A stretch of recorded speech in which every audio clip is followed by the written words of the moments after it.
Hello Nitu, শোনো আমরা তো চলে এসেছি। আর ইরার এক্সামের রুটিনও দিয়ে দিয়েছে। তুমি একটা কাজ করো, কালকে থেকে আবার পড়ানো শুরু করো। চলে এসো কালকে তাহলে। আপু, আমি আপনাকে বলতে চাচ্ছিলাম, আসলে সরি আপু, আমি আর ইরাকে পড়াতে পারবো না। কেন, কি হয়েছে? আসলে আমার ওই এক্সামের ডেট দিয়েছে তো, আমি আসলে দুটো ব্যালেন্স করতে পারছি না।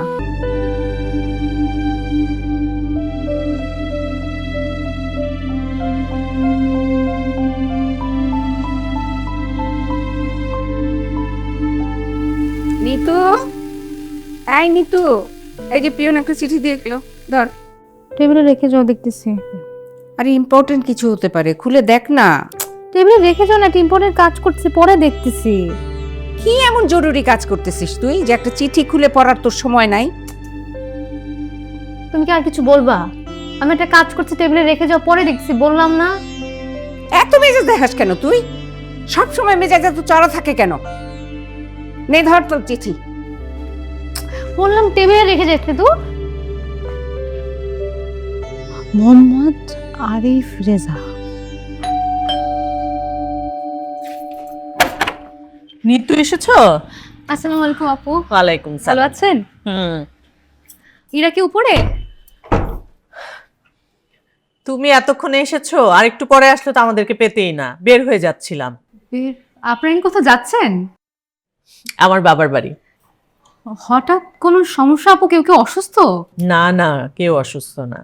তাহলে এমন হুট করে, সামনে তো আবার ইরার এক্সাম আছে। হ্যাঁ, কিছু করার নেই, হুট করে বিয়েটা ঠিক হয়ে গেল। বিয়ে? কার বিয়ে? আমার ছোট ভাইয়ের। আমার বাবা মা কালকে নাকি মেয়ে দেখেছে, তাদের পছন্দ হয়ে গেছে। ছোট ভাইও দেখে পছন্দ করে ফেলেছে, তাই ভাবলাম যে আর দেরি করে লাভ কি, যার হাত এক করে দেই। আগামী পরশুদিন বিয়ে।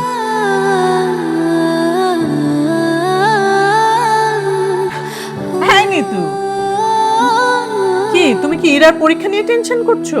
আরে আমি বই খাতা সব সাথে করে নিয়ে যাচ্ছি, অনুষ্ঠানে ফাঁকে ফাঁকে পড়িয়ে ফেলবো। শোনো, আজকে আর পড়াতে হবে না, তুমি চলে যাও, আমি ফিরে এসে তোমাকে কল করব, ঠিক আছে?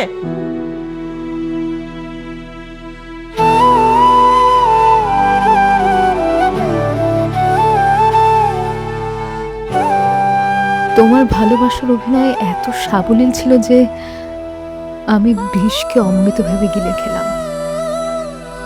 পথসঙ্গী করতে চেয়ে পথের মাঝে ছেড়ে চলে গেলে, প্রমাণ করে গেলে সবাই কাছের হয় না।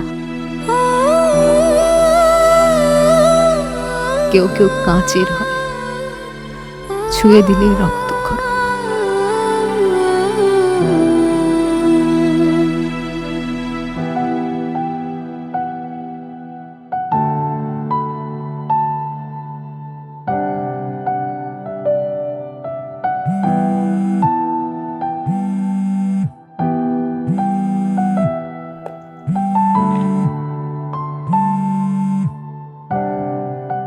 হ্যালো নিতু, শোনো আমরা তো চলে এসেছি।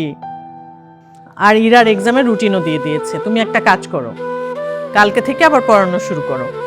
চলে এসো কালকে তাহলে। আপু, আমি আপনাকে বলতে চাচ্ছিলাম, আসলে সরি আপু, আমি আর ইরাকে পড়াতে পারবো না। কেন, কি হয়েছে? আসলে আমার ওই এক্সামের ডেট দিয়েছে তো, আমি আসলে দুটো ব্যালেন্স করতে পারছি না। আচ্ছা, তুমি তো আগে তোমার এক্সামের মাঝখানেও ইরাকে পড়িয়েছো, তো কোনো সমস্যা তো হয়নি। হ্যাঁ, আমি আগে পড়িয়েছি, কিন্তু আসলে এবারের এক্সামটা অনেক ইম্পর্টেন্ট। আমার সেমিস্টার ফাইনাল, তো আমি সবকিছু আসলে ম্যানেজ করতে পারবো না, এবার হয়তো হবে না আপু, সরি। কি বলছো এসব? এই মুহূর্তে ইরার জন্য টিচার খুঁজে পাওয়াটা মুশকিল হয়ে যাবে। আর ইরার তো অ্যাডজাস্ট করাটাও টাফ হবে, তাই না? আমি বুঝতে পারছি আপু, কিন্তু শোনো না নিতু, তুমি এই মাসটা পড়াও তাহলে।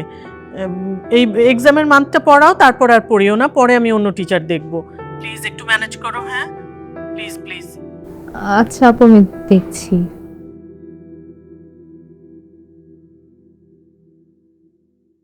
একটা অমানুষের স্মৃতিতে ভরা ওই বাসা, আমি অমানুষটাকে মনে করতে চাই না।